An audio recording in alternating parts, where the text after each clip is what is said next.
Live from the basement of the YouTube headquarters, it's the Stacking Benjamin Show.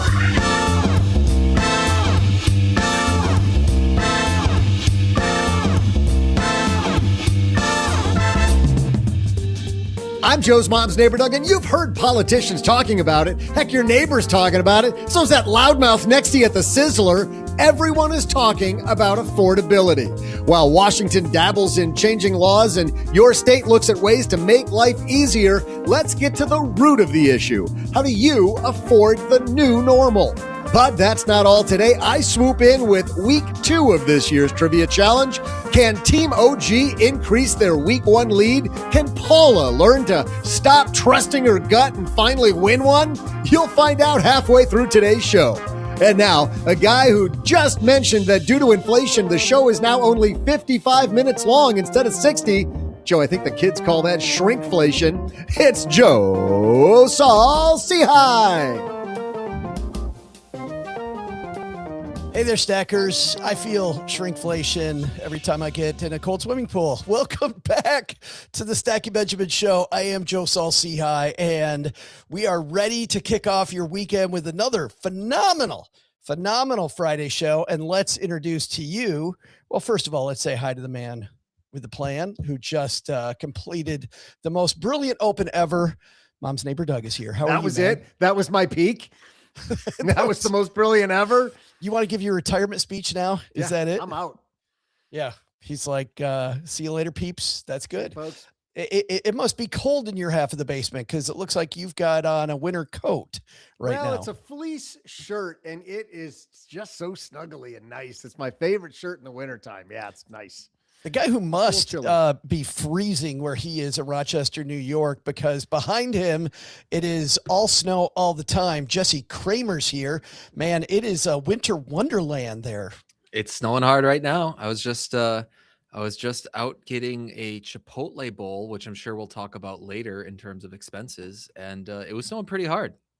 We're going to talk, obviously, for people that read what we're talking about, affordability. Is that going to be part of your weight loss plan, eating Chipotle? Like, you don't have to hire a diet coach. You just... Is Chipotle healthy or not? That's okay. There's a poll question for the audience. Do you consider Chipotle to be healthy food or not healthy food? Well, we're about to find out. We can ask somebody, though. How about if we go to New York to ask somebody? Sound good, Jesse? Because Paula Pant, I'm sure, could weigh in on that. Paula, is Chipotle healthy food? Well, it depends on what you put in the Chipotle bowl. Like, you could theoretically have a Chipotle bowl of just cheese and sour cream. It's, you know, what's not healthy about that? I mean, you'd certainly have a lot of calcium, so it would fortify your bones. It's like that old Real Men of Genius commercial about the taco salad. About, hey, it's cheese, meat, and sour cream, but it's called a salad. They wouldn't call it a salad if it wasn't healthy. Exactly. So yeah, it's all about what's in the bowl. For people that are new to the show, they may not know that Paula is now saves money. She makes life affordable by just podcasting from anywhere. Where the hell are you, Paula? There's this floor in my building that has a gym on one side and then a co-working space on the other side. So I'm on the co-working space side of the gym. They have like a pool hall. Yes, that also exists here. This is New York. Everything abuts everything. Everything is adjacent to everything. That literally is, Doug, a pool hall. Did you hear that? I heard that. Yeah. It's incredible. Is there going to be a fight later? There could be. We're going to set up a GoFundMe account for Paula Pant if you can help her afford a space to record Stacking Benjamins. That is maybe slightly more private. I checked the schedule. There shouldn't be a workout class behind me during this entire recording. There won't be, because otherwise that would just be a very distracting backdrop. Good. Well, Paula's going to win 10 or 20 bucks shooting pool with everybody during today's show, so she might not be here for all of it. But guess what, guys? We got a very special guest today. OG is in the Caribbean, which, Doug, I know it sucks to be him. I was so hoping you were going to finish that sentence as you were pausing with OG is in prison. And No, you weren't yes! hoping that. We're finally free. No, but it gives us the opportunity to have a fantastic guest. This guy, I have a very parasocial relationship with because I watch all of his stuff on Instagram. I watch him on TikTok. And you know what's fun? I don't know why the hell we've never had him on the show, but from The Price of Avocado Toast, Justin Brown Woods is here. How are you, man? I'm feeling great. I feel so honored that, my content has hit your algorithm. It is good because, we're talking affordability, partly because you're here, but you're the guy that has to help people kind of work through their money problems. And you see this all the time. People want to blame everybody else, Justin, but whether it's true or not, and sometimes it is true that it's somebody else's fault, you're still the person that's got to go clean it up. Yeah, and that's one of the things I think I have to dance with a lot as a financial counselor is helping folks recognize maybe some of the systemic issues they might be confronting or some of the past money stuff. And then also, this idea of like, we got to take accountability ourselves as well. And we got to find what we can do to kind of change our own household or our own kind of financial picture. Now, some of our stackers might recognize you because of the fact that you had an award-winning podcast for a long time, The Price of Avocado Toast, but you let it go. I was so sad. Why did you stop? We're on a hiatus right now. My lovely wife is a surrogate for another family. So she's having a baby for another family. And in the process of that, my gosh, there's a doctor's appointment just about every week between blood draws and uterus checks and flying down to clinics in LA to check everything. So we're on pause right now until she's fully like pregnant with baby. So just a short break. Doug, by the way, Justin always eats like he's eating for two. So I'm very aware with the whole pregnancy thing in the family. I got to say, Justin, uterus checks was not on my bingo card today. So that definitely took me by surprise. Thanks for dropping that nugget. Yeah, absolutely. I'm hoping it's part of the trivia later. I feel I'm going to nail it if so. Well, we can neither confirm nor deny whether uterus checks are going to make it to that part of the show.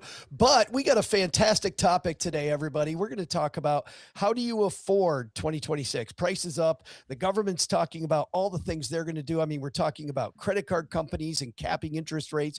We're talking about letting people take money out of their 401k so they can do their home down payment. We're talking about all these affordability solutions. What are some good affordability solutions? I don't really think taking money out of your 401k to use as a home down payment is a great solution to anything. I think you're just borrowing from the future for today. We're going to ask our panel their favorite spots, but we've got a few sponsors help us keep on keeping on. So we're going to hear from them first. And then Justin, Paula, and Jesse are going to dive into helping us make life more affordable the rest of the year.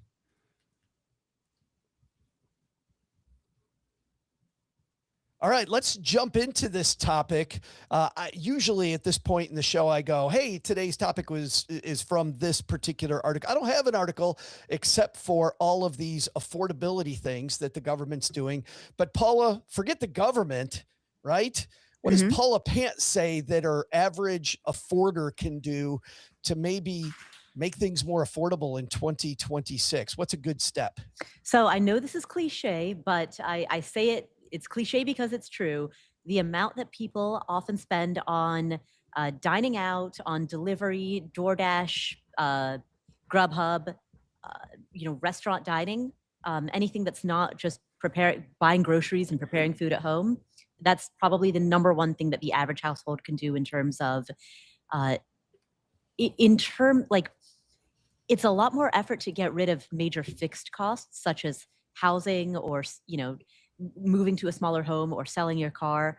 But tackling food, which is one of the three biggest expenses, housing, transportation, and food, tackling the food portion because that's something that you do on a weekly basis or a daily basis is something that's both immediate and has less of a hassle factor than housing and transportation. But Paula, I guess what I find frustrating about that one, I mean, because yes, there's a lot of money that we waste on going out to eat. And I also think of our old friend, Greg McFarland, who said, you don't even have to not go out to eat. If you want to go out to eat, just stop buying alcohol at the restaurant, right? Because alcohol at the restaurant could be a bunch of money. But what if that's the most fun thing in our life. Like, what if we're solving for more fun and going to restaurants is more fun? We don't want to drop it if that's the case, do we? Right. I agree. I think there's a big distinction between convenience eating versus recreational. Like, the eating that is conscious and thoughtful, and you have the joy of anticipation, is very different than the eating that you do because it's 7:30 p.m., you're hungry, you haven't thought about what to make for dinner, and the easiest thing to do is just open up Uber Eats. Justin, I know you and your lovely spouse, you guys had to find your way out of a bunch of debt like I did and a lot of our stackers maybe did. Was changing restaurant habits one of the things on your bingo card? Oh yeah, we look back to that time. We were spending about $700 a month for just the two of us to dine out, and that was in 2019 when we started kind of budgeting and expense tracking. God, so imagine that today, by the way. Yeah, I mean, it would just be wild. And we cut it to zero when we started our debt-free journey. It was like, hey, we're gonna start cooking at home. And a really cool byproduct actually was that we had just had our first baby, and it created this nightly routine of sitting around the table as a family. And so when I'm working with clients and kind of saying similarly, like, hey, let's stop this convenience eating, we can kind of look on the positive and say, what is this going to bring us instead? Instead of door dashing and sitting around the TV, we get to eat dinner as a family at the table, and it feels really good. Well, this is interesting, Justin, because I asked Paula about sucking the fun out of life. And so originally it might have thought about sucking the fun out of life, right? That this would have done it. But it actually sounds like it was equally fun or maybe more fun doing what was the replacement. Yeah, absolutely. And it's become a really great thing for our family. We have dinner around the table every single night with my kids that are 6, 4, and 2. We ask everybody, what was your favorite part of the day? And, my toddler kind of stumbles through the question and we all giggle, and it's really fun. And so it's become this really meaningful part of our family, all because we realized, hey, $700 a month for 2 people is too damn much. Paula, do you like cooking? I love cooking. So there's nothing, I was thinking about this the other day. There's some people who have hobbies with like woodworking or welding or knitting. I don't have any other hobby that's tactile other than cooking. And so I think cooking is a really fun, like hands-on creative, in this digital age. If you spend your entire day sitting at a computer, it's fun to actually create something, shape something with your hands. So that's what I enjoy about it. That's funny. I think it's the same for me. Mm-hmm. I think cooking, and the other thing I like about cooking is it takes me out of my day. If I've had a stressful day, like there's nothing that takes you out of that stress more than a sharp knife. Like, I cannot think about it anymore. I have to think about cutting whatever the vegetable is. Your Honor, more than a sharp knife. Your Honor, I'd like to enter that statement as evidence. Jesse, tell me about your family's restaurant experience. Yeah, I don't think we eat out too much, or I know I'm getting a lot of flack in the chat here. I see a lot of Chipotle calls in the chat because I admitted I got Chipotle for lunch. $10 for a bowl, not that bad, and there's a lot of food, and it was convenient. So I felt a little bit, singled out, but I'll get over it.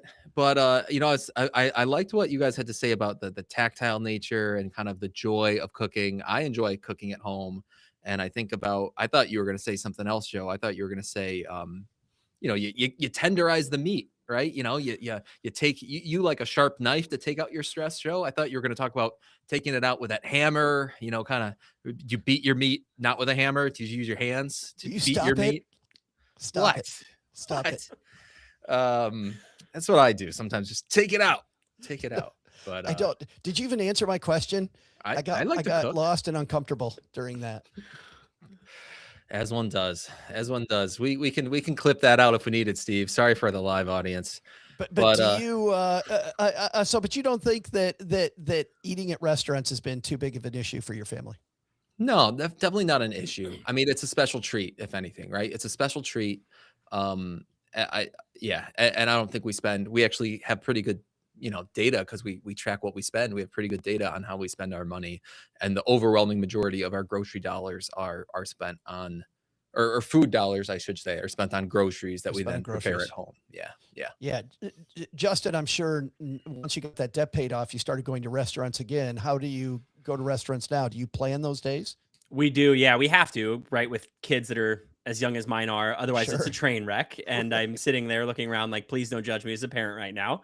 But yeah, we started to kind of slowly introduce it. And then as the kids got older, now it really becomes maybe once or twice a month, we'll pick up something like In-N-Out here on the West Coast, right? My kids like burgers and fries. We'll grab something like that, and it's pretty easy. But I'm in that space where it's really hard to bring my kids out to dinner without them going off the seams. So maybe that's the thing for everybody. You want to afford dining out, have kids so you can't.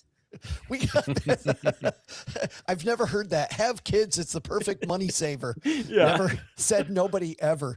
What is funny though, Justin, is that when my twins were young, we would go, to your point, we would go to a restaurant and I would order and then we'd say, and can we just get to-go boxes right now? And they would go, why? I'm like, because these are time bombs and I have no idea when it's going to go off. So better that we're ready to pick up. Oh yeah, absolutely. I'm a twin as well. And I've got an older sister by about 22 months, raised by a single mom. And I think back to when we dined out and I'm like, my gosh, I mean, we were like 6 and 4 going out and my mom's by herself. I'm like, thank God I have a wife who can kind of triage whatever the hell's happening with my kids. Well, let's stick with you, my friend. Paula brought up cut the restaurant budget, or at least examine the restaurant budget. And is it worth it? Love that one, Paula. Justin, what's another way we can make life more affordable? One of the things I like to chat with my clients about, which is kind of similar to Paula's point, is find a bill that you can fix. I think for many people, the issues of affordability come when there's chaotic moments of life.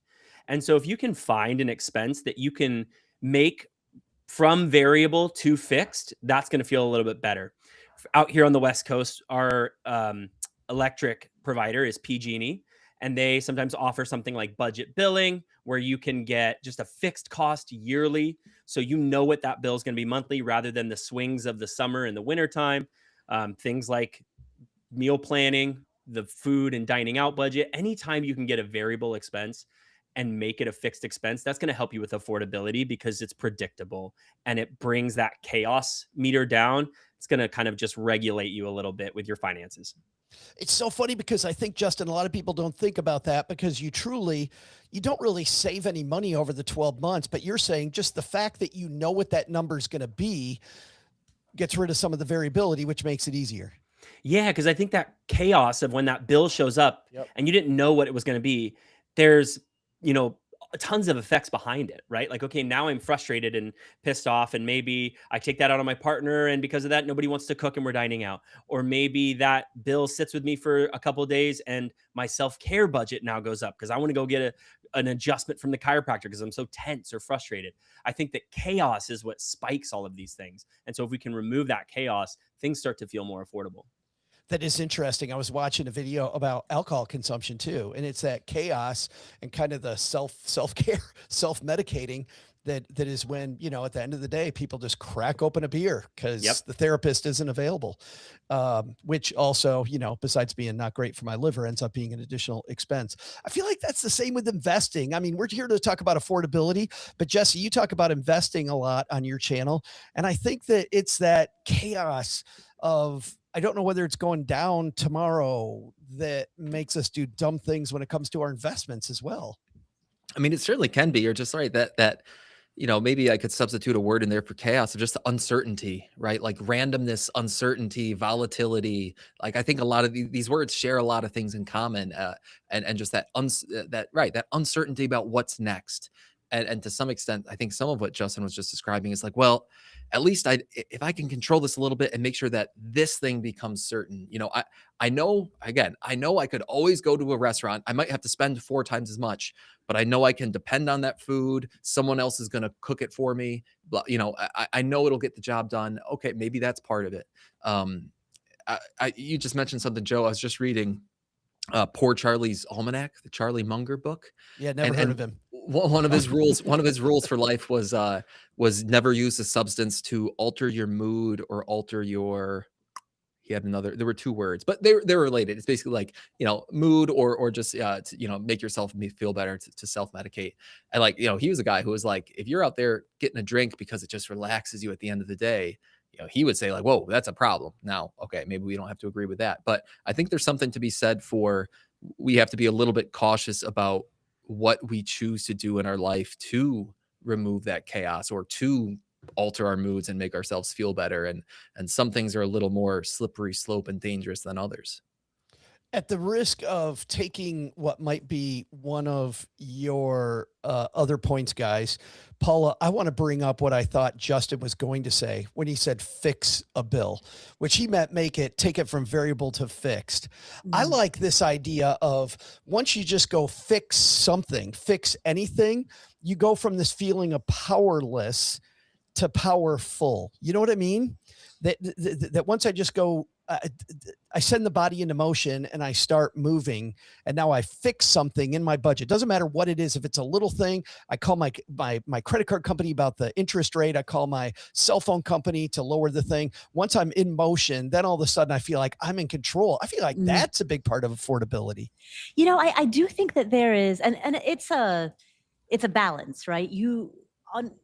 At one end of the extreme, you don't want to be so hyper vigilant about your finances that you are excruciatingly like stressing over every single penny.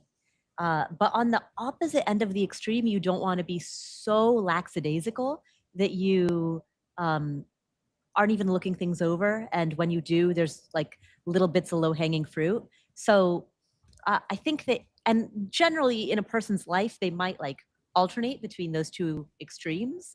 But if you find yourself in a state of life where you're tending towards the more lackadaisical side, then I think it can be really helpful. If you find a $6 error, I'm actually, this is something that happened last night. I was looking through, I order groceries from this place that sells like ugly, quote unquote, ugly produce, like misshapen, overstock, the stuff that isn't good enough to go in grocery stores. And I have a membership, which means I'm supposed to get free shipping. So I was looking over my most recent order, and they had charged me $5.99 for shipping. And so I just, used the chat feature and was like, hey, I'm a member, I'm supposed to get free shipping, just wondering why this wasn't applied. And I mean, and of course, because the chat is AI, it took a while of back and forth. Because it's so good at what it does. Yeah, exactly. It didn't know how to respond to, do you people know who I am? But I was thinking about it, like, from a purely mathematical lens, is that the highest and best use of my time? No. But from a behavioral lens, does it remind me that I am the type of person who is conscientious about her bills? Yes. So yeah, so to your point, Joe, I do think that fixing something, even if it's $6, does remind you that you're the type of person who does that. And then that becomes a motivating factor that continues to snowball. Well, let's go to the guy who does this every day. Justin, does that work? Just fix something? Yeah, I mean, I think you hit it on the head too when you said just take the first step or just start something in action, just get into the arena, and you're going to start to find those little wins or find those things that are going to start to propel you forward. I think it's spot on. Jesse, you got the last one of the first half. We saved the best for last, man. No pressure. Yeah. Well, I think about imagine you're a business, and one of these business models that we're seeing just occur more and more and more these days, including in some kind of funny places where you wouldn't expect it, is the business model of a recurring membership, a recurring expense. Like businesses really like it for some reason. I think for probably pretty understandable reasons, when they can set up their customers on like, yeah, just press this button here and we'll start charging you $17 a month forever. And so if I think about it that way, then I think, as the customer, maybe that's not always my best thing to do. I mean, if I'm automating my investments, sure, that's something I want to occur and recur without me having to think about it. But if I'm spending money, is that something that I just never want to have to think about? I can just click one button and never have to think about it again. So my recommendation, my tip would be to delay decisions that create permanent and recurring expenses. Because I think if you think about it more, if you don't make it as this spur of the moment decision that then affects every single month in perpetuity, I think you might rethink some of those decisions. So whether it's delaying the future choices to opt into recurring expenses, or simply reviewing the recurring expenses that are currently part of your budget, that's my tip. Where does subscription stand on a list, Justin, of places where you really find money for people? I mean, top of the list. Is Absolutely. it? Oh yeah. The second session that we're meeting with folks, we basically have an income and expenses spreadsheet where we're like, tell me everything. And the amount of subscriptions is just wild. Netflix, Hulu, Amazon Prime, Disney Plus, Peacock, Paramount Plus, HBO Max, Stars, WeWork, everything that I've seen. And we just kind of look at it and say, hey, let's examine that for a sec. Tell me more about this. And how do you use all these? And what function do they bring your life? And what are they taking from? Or what are they not allowing you to have that you want to have instead? Because for most people, those subscriptions are not a value to our life. There might be one show we're in love with right now, and we can stick with that. But if we can trim up those subscriptions in another way, oh my goodness, it's wild how much money you can find pretty quickly. Man, my cousin nailed it for me. He would ask me all the time, what are you watching on Disney Plus? And then 4 months later, he'd say, what are you watching on Netflix? And finally I asked him, I said, why do you keep asking me this? He's like, because I only have one set of eyes. So I binge everything on Disney Plus, and I have one subscription instead of to all of them. And then I switch over to Netflix, and then I do all of those. And that saved me so much money. Now, currently I have 3 subscriptions, but I had gone down to 1, and then I had these free offers with things that my wife got a new Apple Watch, and I really wanted to watch the studio, so I'm doing that one for free. But anyway, we're a little off topic, but I do think that subscriptions are a big area. Jesse? I'm even thinking, I mean, yes, don't get me wrong. The TV subscriptions is one that I bet you applies to tons and tons of people. I'm even thinking, I think it's like Planet Fitness. I think like Planet Fitness as a business, something like 6% of their subscribers actually attend one of their gyms on a monthly basis, or the number is something like that. I probably didn't get the exact number right, but their business model is basically predicated on people being members and not using the service. And I bet there are other things out there. One that I literally just canceled the other day was Audible, the Amazon audiobook service. Because I'm paying, I think it was $14.95 a month for these credits, but the credits expire after a year. And then I've got 12 credits that are unused.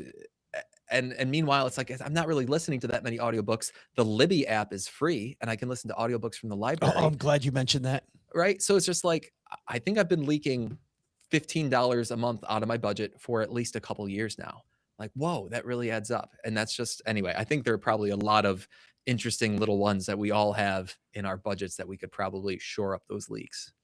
It's funny. Our new service, The Vault, dives into people's subscriptions, and already early on, we've only had this for 3 weeks now. And the emails I'm getting from people about subscriptions they forgot that they had just absolutely blows me away. Anything else, Paula, on the subscription front you can think of?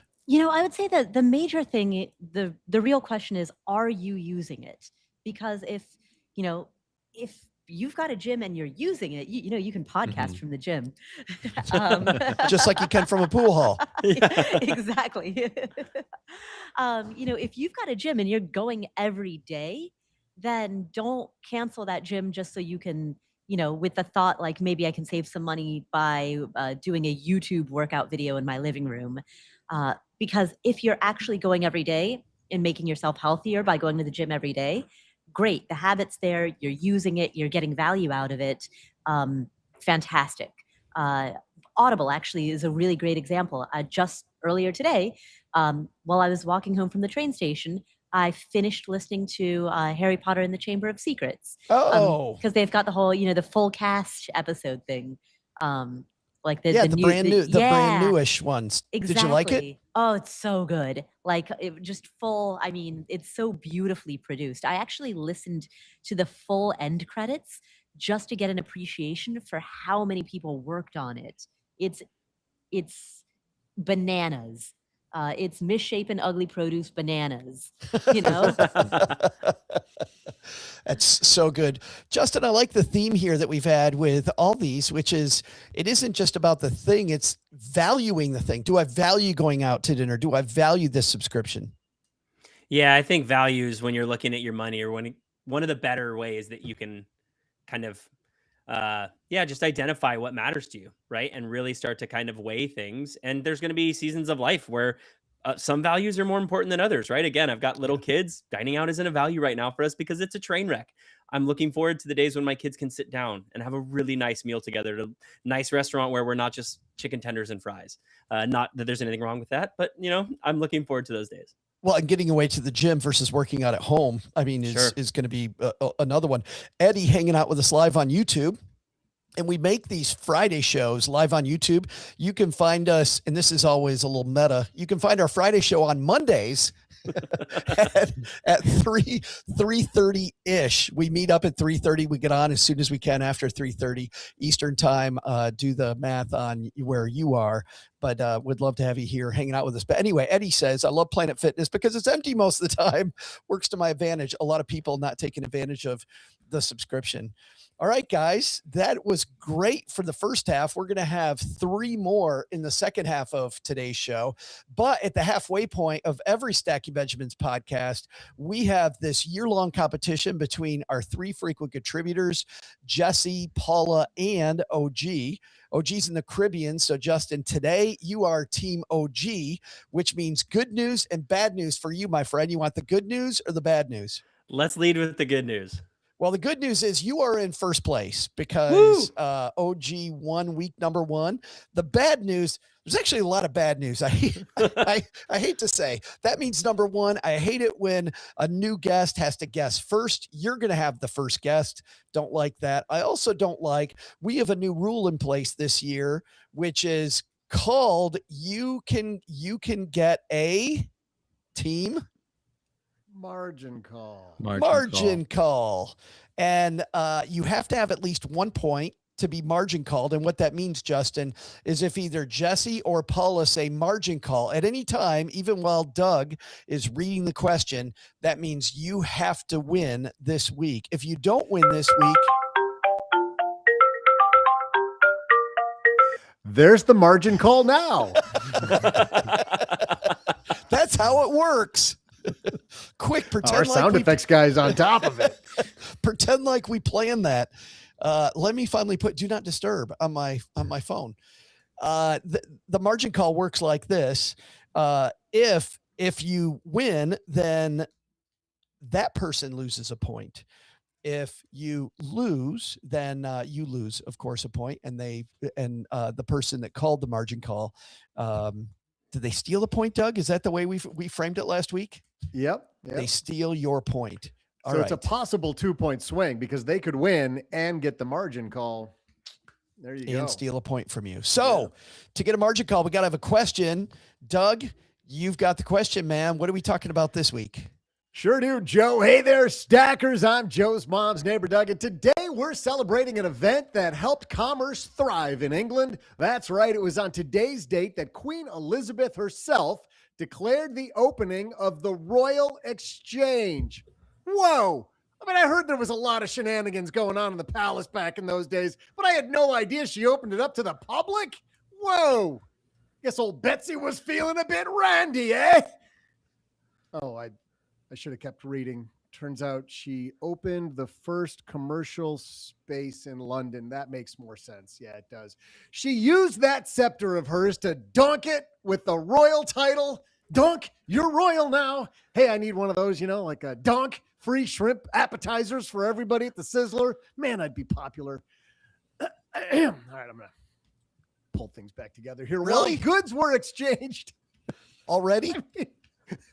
Is there a question here? While goods were exchanged at this iconic spot, stockbrokers were not allowed in the building because of their rude manners. Duh. Imagine if manners was a criteria to get into the basement. OG'd get blocked at the door. Guy can dream, can't he? Now, where was I? Wow, it's like short attention span theater today, isn't it? Oh, yeah. Queen Elizabeth, Royal Exchange. So, let's do this question. How about this? What year on today's date did Queen Elizabeth donk the building open? I'll be back right after I go ask Joe's mom if we can create a basement exchange. I'd give anything to get my hands on some of those special brownies she makes. I didn't know that the official scepter movement was a donk, Doug. That's a donk.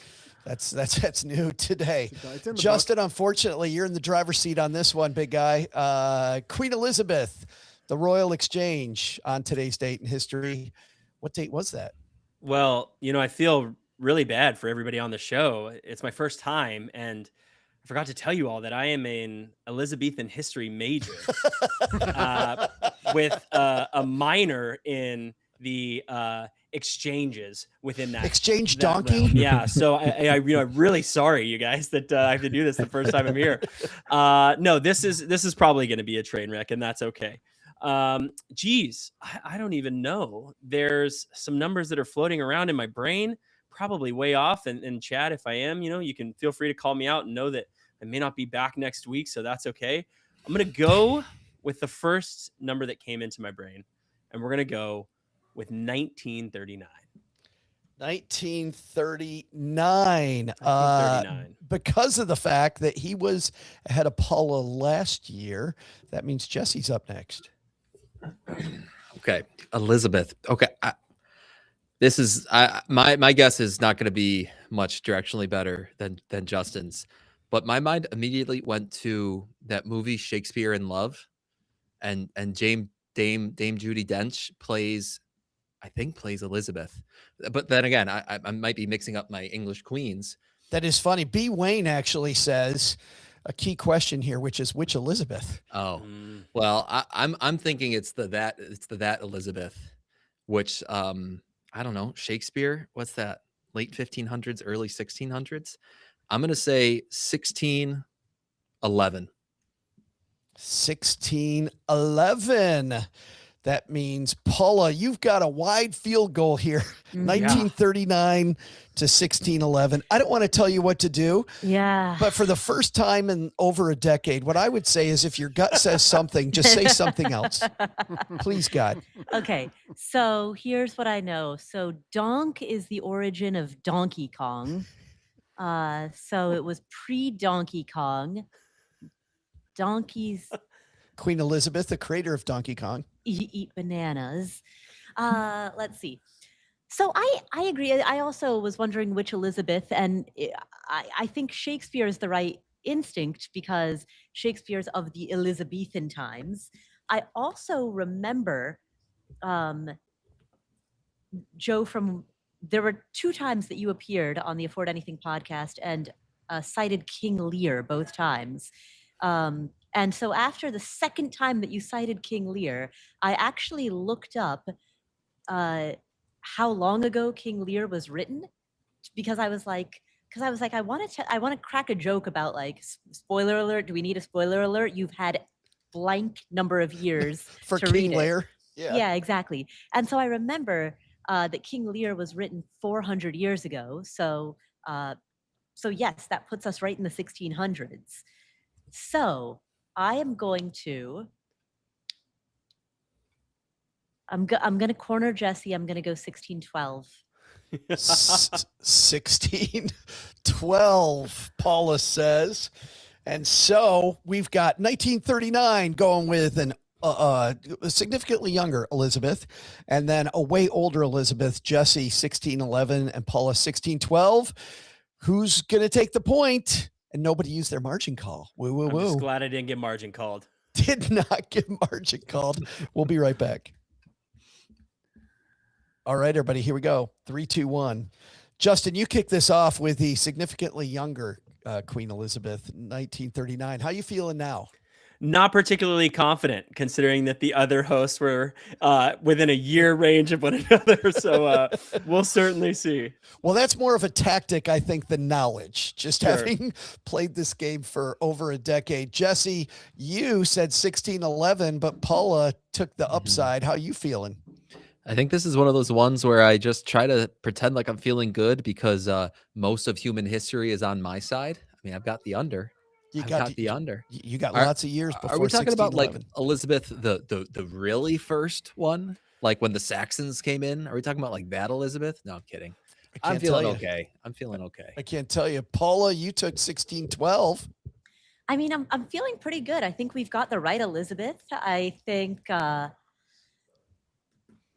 You know what? I think this might be my year, or if not my year, at least my week. Could be your month. Ooh. God, I hope so. It would be great to say this was Paula's week more than 2 or 3 times a year. Doug, is Paula taking the win? Does Justin have the right Elizabeth versus Jesse and Paula's Elizabeth. Who's it going to be? Well, hey there, stackers. I'm Brownie Lover and guy who just got his hand donked, Joe's mom's neighbor, Doug. It sure seemed like a fair trade to me. I mean, shrimp scampi at the Sizzler in exchange for mom's special brownies, but God, Joe's mom drives a hard bargain. She said she also wants onion rings thrown in. Onion rings, Ma? Come on. Might as well just ask for my El Camino. Woman's ruthless. Another ruthless woman was Queen Elizabeth. You know, when she wanted to be, I bet that woman could stack some Benjamins. She'd just dunk them with that scepter of hers. But there were Benjamins in England, right? Nope. I looked it up. 100 British pounds are called a ton. She helped people make literally a ton of money. That works, right? She did capitalists a great honor by declaring the Royal Exchange open on today's date in what year? Well, in honor of OG not being here, being able to gripe about the way I give the answer, I will not tell you the year. I will tell you, however, it was 368 years earlier than Justin guessed. Dude, really, 1900? It was 41 years earlier than Paula guessed and just 40 years earlier than Jesse guessed, because the correct answer is 1571, making Jesse the winner of week 2. Wow. The fans go wild, Jesse. The fans go wild. I got the right Elizabeth, but should have taken the under. Yep, and Andrea on YouTube says, Paula and her gut feeling. Yeah. Misses it again. You know, I feel pretty good. When you said, okay, I'm going to target 1611, I'm like, come on. Paula's ability to miss it by 2 years. Good stuff. Yeah, I was only 2 years off. That's 2 years off a win for her, Joe. Take the W and run. Nice job, Jesse. You have an acceptance speech for us? You know, to be or not to be, that is the question. That is the question. To move on or not to move on is the question, which means we're moving on. Let's go to our guest of honor for the first one in the second half. Justin, let's keep making things affordable for our stackers. What do we got next?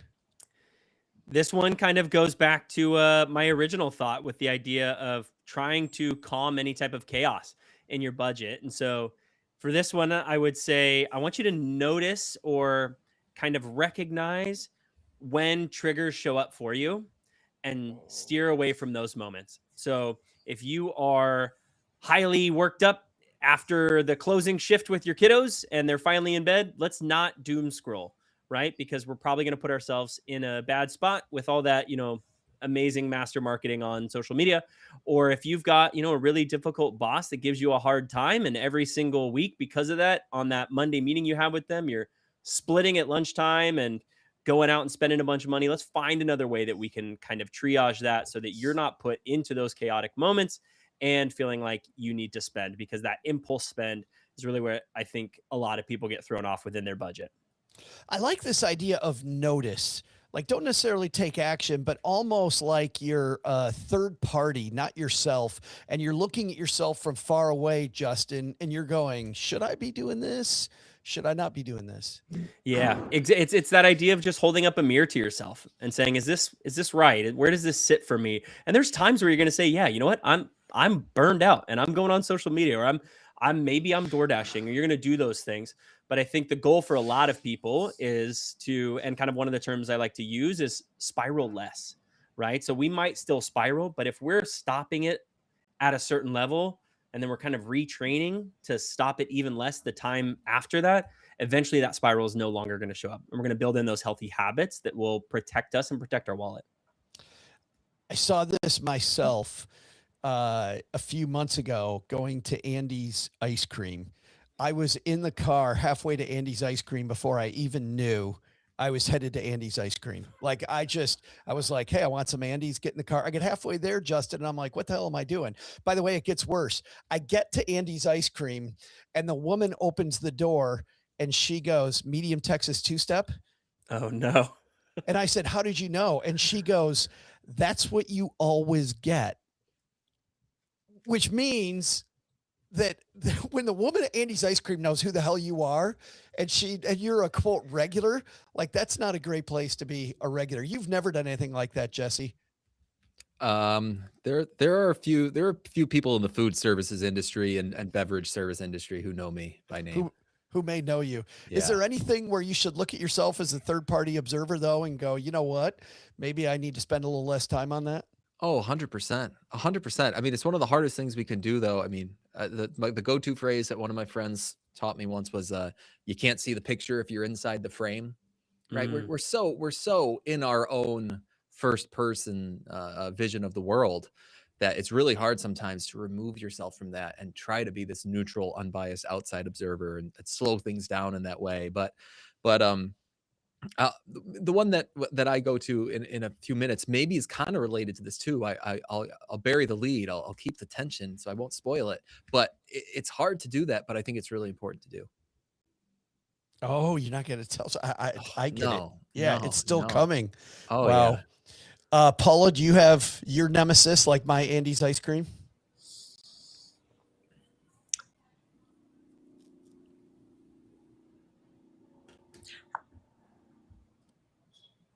There is a local, well, this is gonna sound worse than it is. There's a local bar that we go to that my friends and I go to. Yes. And, That's exactly I'm like, what I was hoping you were going to say. I'm like, I can't. How do I say that without sounding like an alcoholic? It's like Norm. I don't go there alone. I always go there with friends. Yes. But it's the same bar with the same bartenders, and I get exactly the same drink every time. You know. And Which so is- do they say the regular? They oftentimes they don't even ask me what I want. The dude just looks at me and he's like, "Tully," and I'm like, "Yep." That's the best. That's the best. Yeah, I don't think that's bad. If you were going in there alone by Yeah. yourself at Where 11 o'clock in the everybody morning. knows your Yeah. name. Whole different thing. Justin, that's a great one because, and you know, I was talking to a friend recently. He just started Weight Watchers, and what he found fascinating, of course, not only do they have their point system and all the good stuff, but they also, you know, it's education. And they said that a lot of times this craving that you'll have, like my Andy's ice cream craving, will last for about, I believe the number was 2.5 minutes. And if you can just be an observer, to your point, for about 2.5 minutes and observe the craving and kind of, he talked about surfing the wave. They talk about, you know, just surf the wave, feel the feeling, then feel it go away. Like the Andy's ice cream thing will go away. And I think that's that idea of just feel it and experience it, but don't act on it. Great way to kind of take control. All right, Jesse, I can't, do we keep the Jesse tension any longer? Let's do it. Let's keep the Jesse tension going. We're going to go to Paula. It's too much pressure. It might not be that good. Well, and then everybody's going to blame you. Paula, what's your second one? Let's make life more affordable. Okay, well, so this is going to be a lot Wait more. a minute, hold on. Andrea is saying afford anything does abbreviate to AA, so. Classic. And and Paula Pant abbreviates to PP. Yeah, the thing you do after going to the bars. After AA, right. Yeah. So okay, my next tip is going to be a lot more effort up front, but then once you do it, it's ongoing savings from that point forward, and it is reduce your housing costs.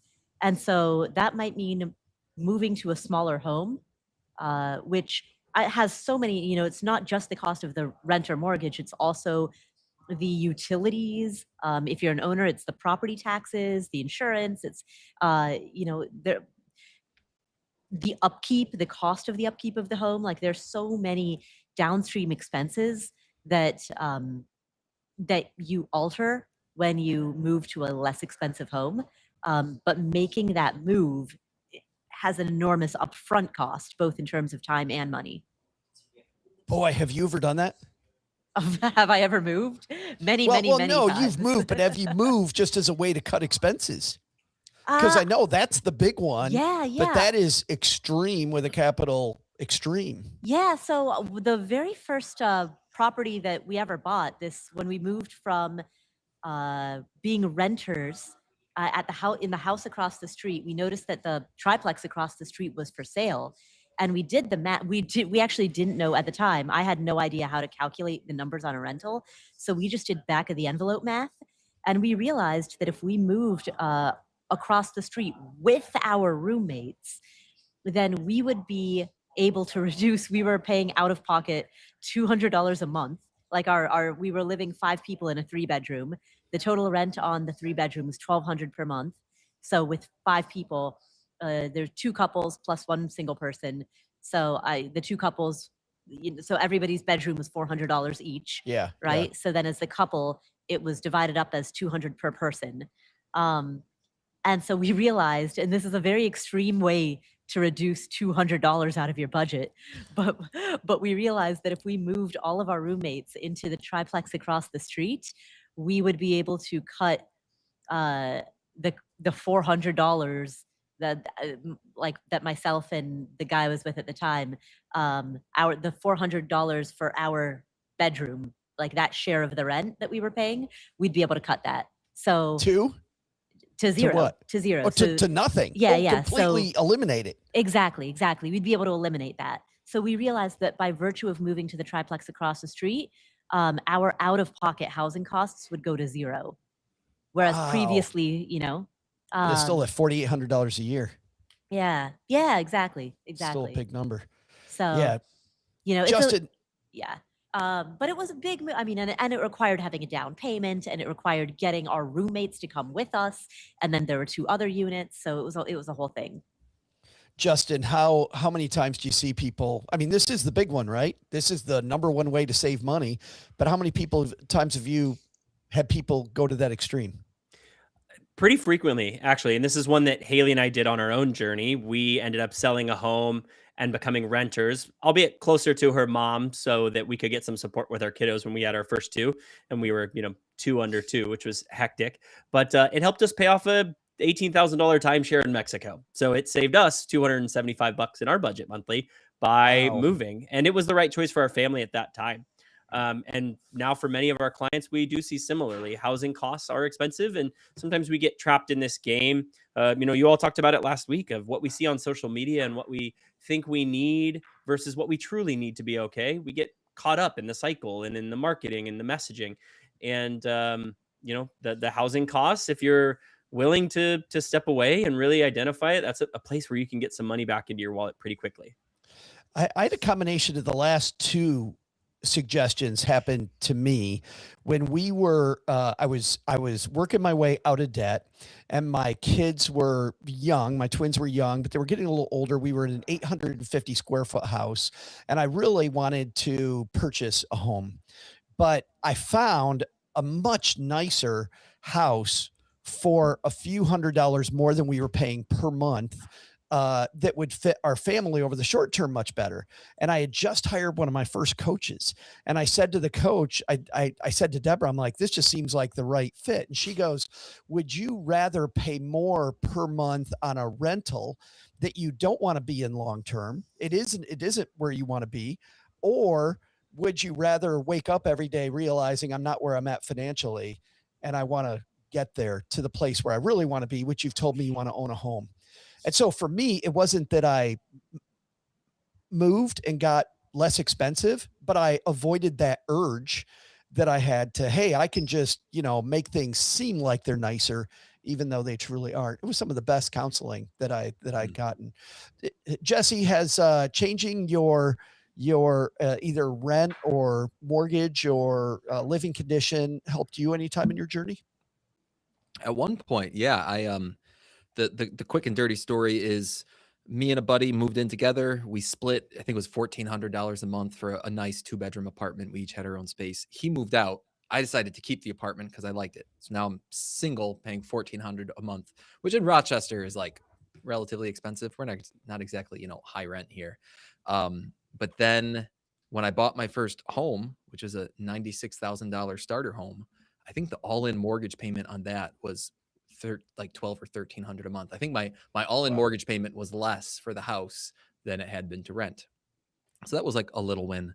But I was curious, Paula, so it was one couple in one bedroom, another couple in another bedroom. Mm-hmm. Did you guys consider bunk beds so that you could have 2 couples in one room. Well, why stop there? Why not go full dorm style like they do in those hostels in Europe? You know, Exactly. you could probably put like 16 people in a room if you stacked it well enough. Don't tell the fire marshal, but super smart personal finance. Just one giant mattress. Doug, it's some experience with that? I mean, you know, 1973 was a wild year. Let's not ask Doug what he did back in the day. Let's leave the past in the past. Are you familiar with the phrase lifestyle, Jesse? We had a house. I lived in Michigan State, and we had a clear agreement with our landlord. He said, it's okay having 7 guys in this house, but listen, here's what's going to happen. I'm going to call you at 8:00 one morning, and I'm going to need you guys to turn 2 of these bedrooms into, quote, study rooms that day because the fire marshal's coming by. And it was funny because as if the fire marshal's not going to know, right? It was the biggest smoke and mirrors thing ever. But so we get the call. We got the call twice a year. Hey, fire marshal's coming by today. We had to turn bedrooms into study rooms so that we could save a nickel on some accommodations. Worst house I ever lived in, by the way. All right. That is the big one though, right? So number 1 expense is housing. Is food number 2 or number 3?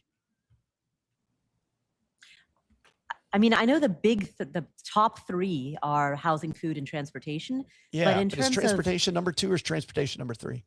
I think it would depend on where you live. Yeah. I mean, if you're a New Yorker, transportation is going to be almost nothing, right? But if you live, if you have to drive, Sure, an hour to work every day, or just the cost of buying and maintaining a car, even if you don't. yeah. But even more so if you're putting a lot of mileage on it because of just the maintenance.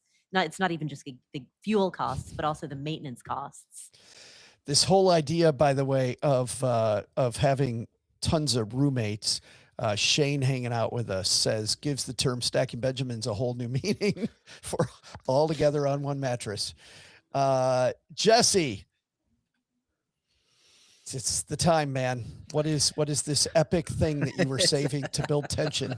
Stop building it up, Joe. Gather It's round, not children. that cool. So I was thinking about it earlier. I think Justin's made me think that it was similar in some way because. So I'll just say what it is. It's to rethink what's quote unquote mandatory and or to avoid paying for status that you don't actually care about. I think that it can be really hard. And again, this is like, it's hard to see the picture when you're inside the frame, but here's one. I would wager that, 98% of our stackers who are listening to this, or some really high percentage, own a cell phone that either costs them many, many hundreds of dollars up front or is costing them many hundreds of dollars over the course of the year in terms of a recurring plan for that phone. And that's the kind of thing where if you really want to get down to brass tacks and talk about what you need to live your life, is an iPhone 17 on that list? I'm not sure it is. If I'm being really honest with myself, I'm not sure having the newest, nicest technology there is like truly mandatory for me to live a fulfilling life.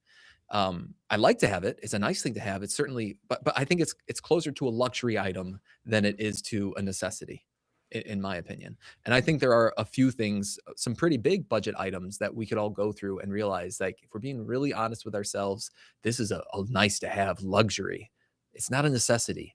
And if you're looking for ways to make life more affordable, trying to identify those, and again, to kind of look at yourself from that unbiased third-party view, to identify those and remove them from your budget if you want to, I think could be a really big step. There's sometimes, Jesse, when it's thrown right in your face. I was just doing marathon weekend at Walt Disney World. And so, of course, you go to the parks and they have this lightning lane that you pay a bunch of money for.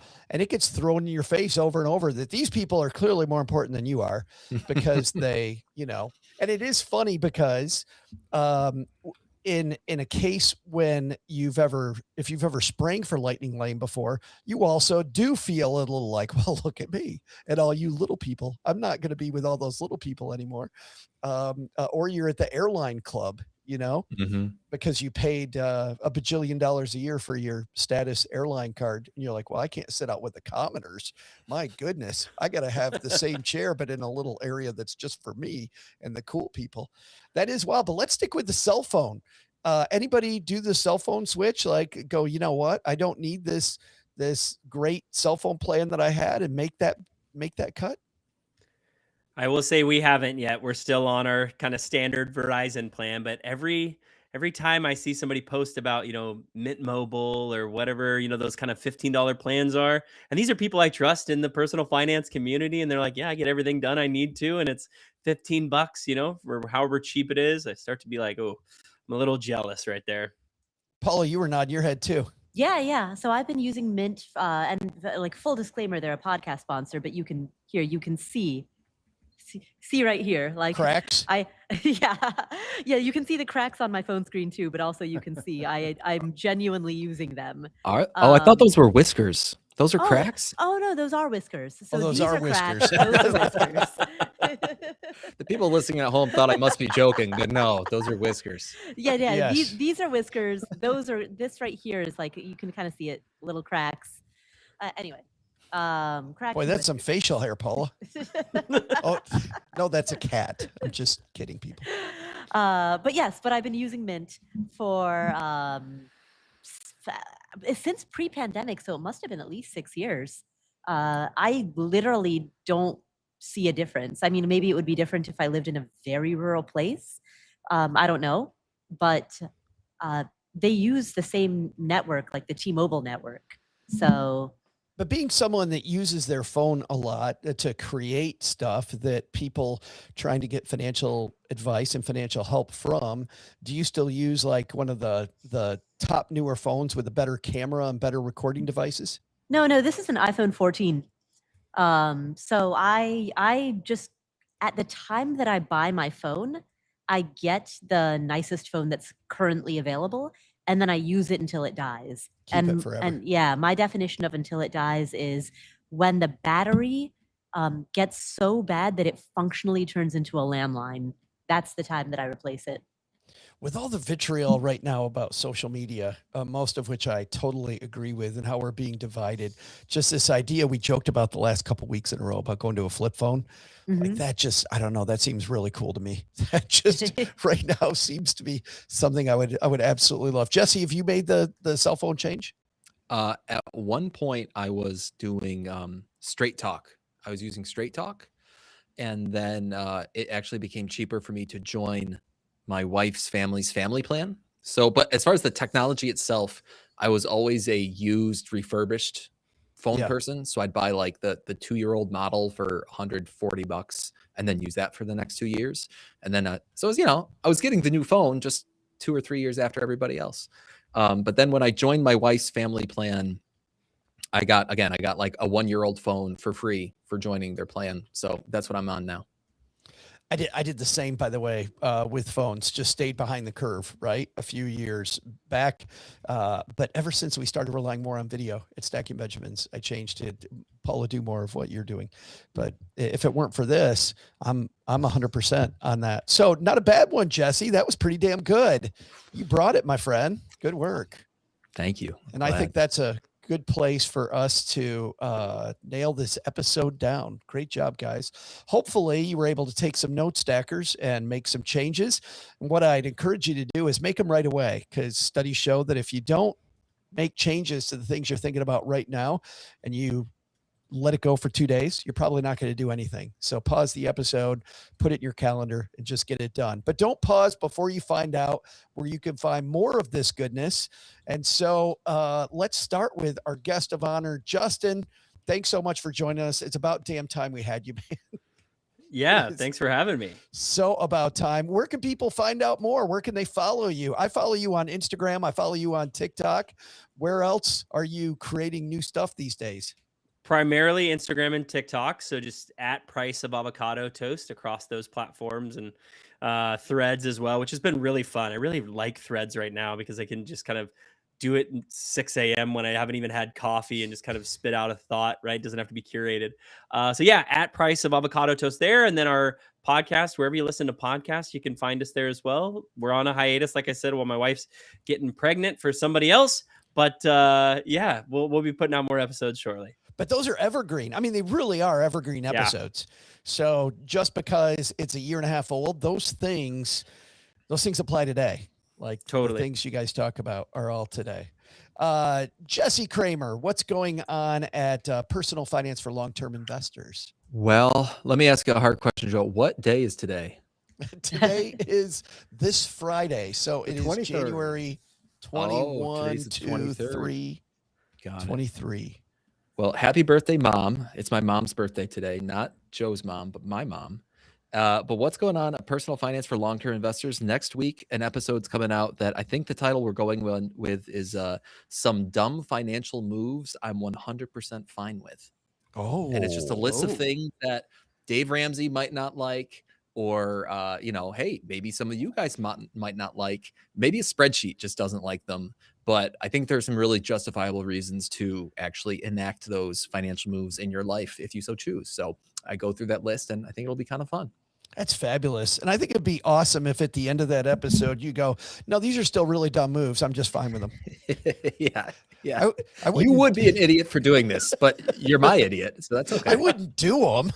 But come on. And that's at the Piffalty podcast. That's the one. That's the one.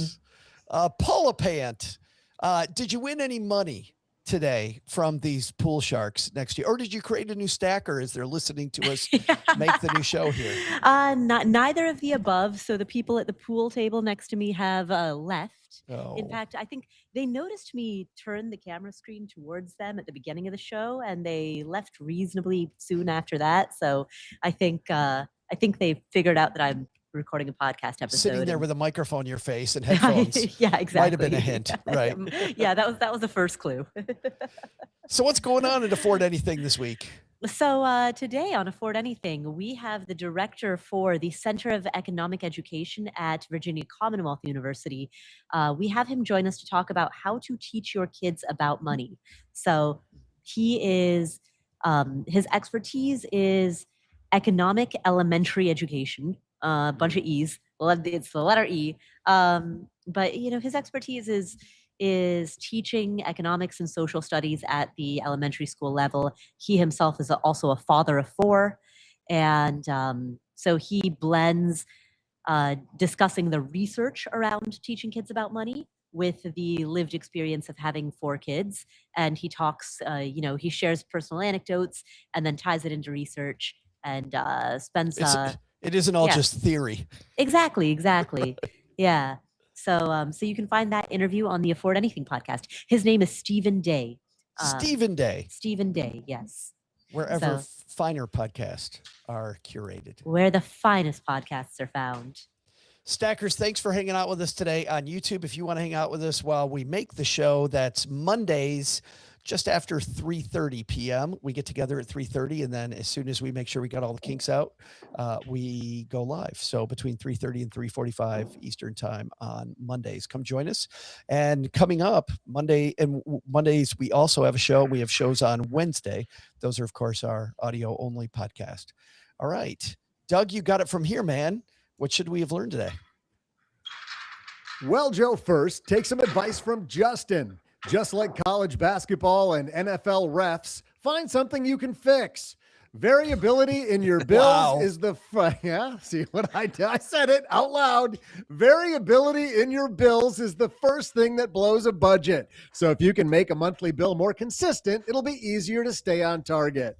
Second, don't forget what that total buzzkill Paula dropped on us when she said you can no longer have food delivered. Guess who's not getting an invite to my RV for the Super Bowl? But the big lesson, don't give Joe's mom any ideas by talking about Queen Elizabeth's dunker. She'll dunk you upside the head and tell you the windows won't wash themselves. Thanks to Justin Brown Woods for joining us today. You'll find Justin's advice all over social media. Here's what I'm going to do. I'll have my people link to his Insta and TikTok pages on our show notes at stackingbenjamins.com. That's what I'll do. I'll wave my scepter like Queen Elizabeth and donk it on Justin's social media. That doesn't sound great. Thanks to Paula Pant for hanging out with us today. You'll find her fabulous podcast, Afford Anything, where you listen to the finest podcasts. Just dunk finer podcasts on your player. Dunk. Misshapen vegetables. Dunk. Thanks also to the Jesse Cramer for hanging out again. You'll find Jesse's wisdom at Personal Finance for Long-Term Investors. You know what? I'll do you a solid on that one too and have one of my servants link to that in our show notes at stackingbenjamins.com. You're welcome. You may kiss my ring.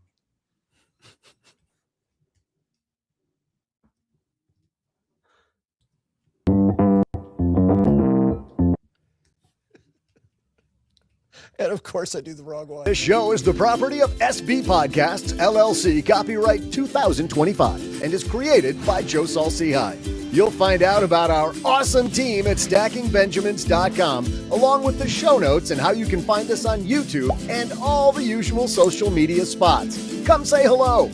Oh yeah, and before I go, not only should you not take advice from these nerds, don't take advice from people you don't know. This show is for entertainment purposes only. Before making any financial decisions, speak with a real financial advisor. I'm Joe's mom's neighbor, Doug, and we'll see you next time back here at the Stacking Benjamin Show. What was that? It's called the medium sketch. The medium sketch? Yeah, it wasn't rare, and it certainly wasn't well done.